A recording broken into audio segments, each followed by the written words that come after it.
Quais ensaios podem ser realizados durante a terraplenagem? Terminei de compactar uma camada de aterro. O que o laboratório vai fazer? E quais parâmetros vão ser observados naquele produto? Sim, a terraplenagem ela é um produto. Assim como você vê numa indústria o pessoal testando o carro, testando o celular, vendo como está funcionando, vendo se foi executado corretamente, a terraplenagem também é um produto que precisa ser ensaiada e aprovada pela qualidade. Olá, Danimores, tudo bem? Meu nome é Daniela Caroline, eu sou engenheira civil e eu estou aqui hoje para falar com vocês sobre isso, sobre o controle tecnológico durante a terraplenagem. Então, se você trabalha com isso ou tem curiosidade a respeito, está estudando e tudo mais, fica comigo até o final desse vídeo que a gente vai falar sobre alguns ensaios que já são praticados na rotina aí da terraplenagem. O primeiro deles que eu gostaria de falar é o ensaio de granulometria. Esse ensaio é básico, ele precisa aparecer na terraplenagem porque a gente precisa caracterizar o solo, essa é a palavra, você precisa conhecer o estado físico do solo. Como que funciona a granulometria? Ela mede mais ou menos o tamanho dos grãos que compõem aquele solo. Por mais que você olhe para o solo e pense que ele é todo uniforme do mesmo tamanho, não, os grãos eles são diferentes. E para ficar mais claro isso, eu trouxe aqui um exemplo com grãos maiores. Não trouxe solo, trouxe grãos do tipo feijão, trouxe aveia em floco e trouxe açúcar, pra gente dar uma comparada. Olha só, vocês estão vendo esse potinho? Eu coloquei aqui feijão, flocos de aveia e açúcar. Aqui vocês conseguem perceber que a aveia e o açúcar, eles preenchem o espaço que fica entre os feijões, né? Porque eles são menores que os grãos de feijão. Agora, se a gente pegar só um potinho só de feijão, ó, vou colocar assim pra melhorar a visão. Ó, vocês conseguem ver que tem vazios entre os grãos de feijão? Por quê? O feijão, ele é mais ou menos do mesmo tamanho, né? Tem feijões diferentes, mas ele não tem grãos tão pequenos para preencher esses vazios que tem entre os grãos maiores. Voltando para o nosso primeiro exemplo, aqui a gente tem uma mistura, só que eu não sei dizer quanto de feijão que tem, o peso, eu não sei dizer quanto de aveia e eu não sei dizer quanto de açúcar. E se eu fosse separar isso aqui grão por grão, eu ia demorar dias. Porque imagina eu separar cada grão de açúcar, é impossível. Imagina no solo, que é ainda menor. Como que eu faço para separar isso? É aí que entra o ensaio de granulometria. Nesse ensaio vão ser utilizadas peneiras. Prepara o print que eu vou deixando fotos dos ensaios e dos instrumentos que eu vou citando ao longo desse vídeo, tá? Então são utilizadas peneiras de tamanhos diferentes, tá? Então essas peneiras elas vão separar os tamanhos dos grãos e no final a gente vai gerar uma curva granulométrica. Como essa. Mas Dani, na prática, por que eu preciso fazer o ensaio de granulometria? Como eu expliquei para vocês, é importante que o solo ele tenha tamanhos de grãos diferentes para que ele possa preencher os vazios que tem entre os grãos maiores e assim ele ficar mais coeso. Isso vai influenciar diretamente na estabilidade, na durabilidade, na resistência do meu material, seja ela uma camada de aterro, seja ela um concreto, onde vai utilizar solo também. Então a gente precisa saber, conhecer o estado físico, a característica física do nosso solo.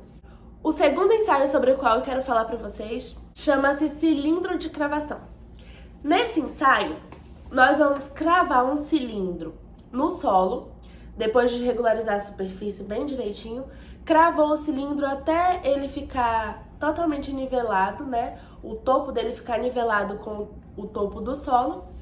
E aí eu vou cavar ao redor, de forma a não mexer no cilindro, e vou cortar o fundo.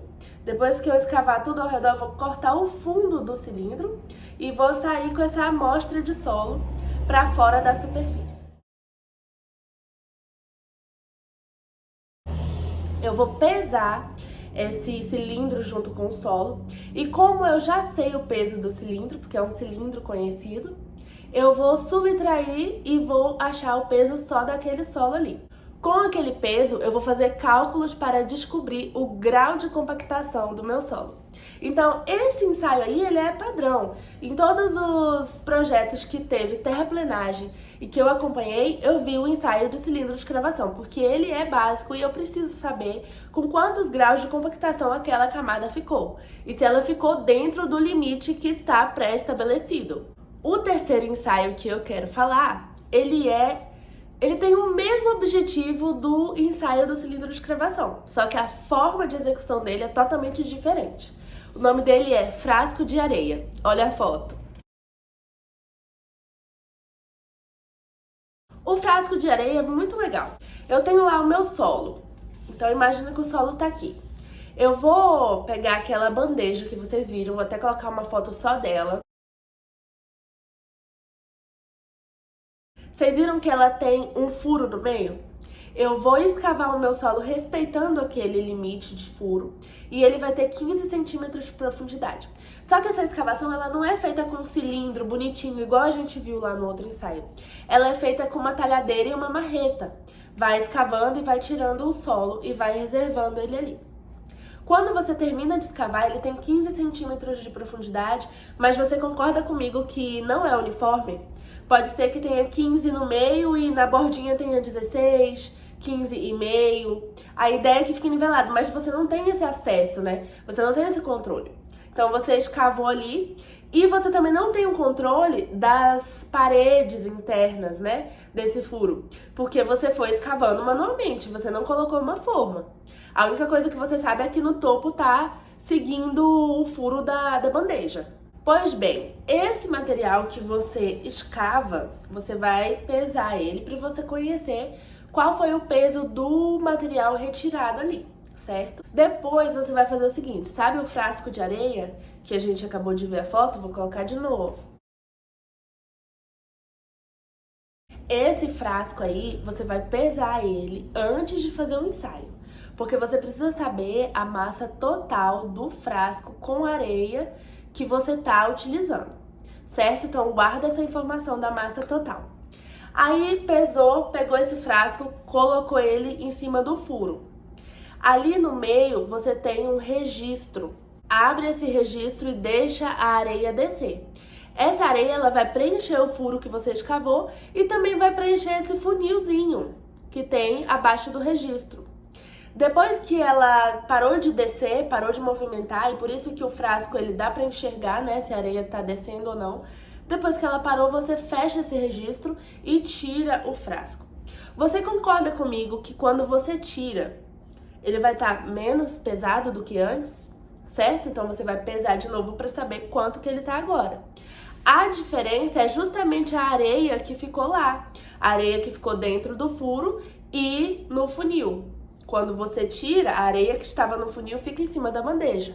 Só que esse volume que fica no funil, essa massa do funil, você já conhece, porque a densidade da areia já é conhecida e o funil ele é o mesmo instrumento para todos os ensaios, ele não muda de volume. Então você já conhece a massa do funil, você conhece aquela massa total que a gente pesou lá no início e você conhece a massa que está agora no frasco. Então a única massa que você não conhece e que você vai calcular é a massa de dentro do cilindro que você escavou. Então com isso você vai conseguir calcular o grau de compactação também do seu solo. Por último, mas não menos importante, eu quero falar para vocês de um ensaio que eu sempre vejo nos projetos de terraplenagem, que é o speed test. O speed test é um ensaio que veio para facilitar a vida, né? Não é novo, ele é bem antigo. E ele calcula o teor de umidade do solo. Então você já calculou o seu grau de compactação do solo com o cilindro de escavação ou com o frasco de areia. E agora você quer saber o teor de umidade, você pode usar o speed test. Você pega ali a sua amostrinha do solo, você pesa ela, você guarda a informação do quanto que você está pesando, e aí você pega essa amostrinha, põe dentro do instrumento. Eu vou deixar uma foto do instrumento aqui para vocês. Depois que você colocou dentro do instrumento, você vai tampar direitinho e vai sacudir. Quando você sacode, as bolas de aço elas fazem uma ampola quebrar. Essa ampola que tá ali dentro, ela tem carbureto de cálcio. E esse carbureto de cálcio ele vai reagir com a água do solo, certo? E aí O manômetro que tem em cima do instrumento, ele vai te mostrar qual é a pressão que tem ali dentro, qual a pressão que foi gerada. E numa tabelinha você vai fazer uma relação entre essa pressão, a massa que está ali dentro do solo e quanto que é o teor de umidade. Tem alguns aparelhos que já são mais moderninhos, que já são melhores, que não precisa utilizar a tabela. Ele mesmo já mostra o teor de umidade para você de forma direta. Tem outros ensaios que podem ser realizados, tá? Mas hoje eu queria falar para vocês sobre esses. E olha uma informação legal que eu quero deixar aqui para quem chegou até o final do vídeo. No último projeto que eu trabalhei com terraplenagem, a gente estava fazendo terraplenagem para uma nova ferrovia, mas ao lado já tinha uma ferrovia em operação. E aí quando o trem passava, o ensaio de cilindro de encravação podia ser influenciado, podia ser alterado o resultado, né? Lembra que eu falei pra vocês que a gente crava o cilindro e escava ao redor sem bater no cilindro para não interferir no resultado? Então, a vibração do trem podia influenciar. Então, nesse caso aí, a gente preferia fazer qual ensaio? Frasco de areia, que trazia o mesmo resultado e por um método diferente que não sofria a influência da vibração do trem. Tá bom? Espero que vocês tenham gostado desse vídeo. E vou trazer mais vídeos nessa linha aí de engenharia para vocês. Então, se vocês estão gostando, curtam, comentem e compartilhem com os amigos. Beijo, tchau!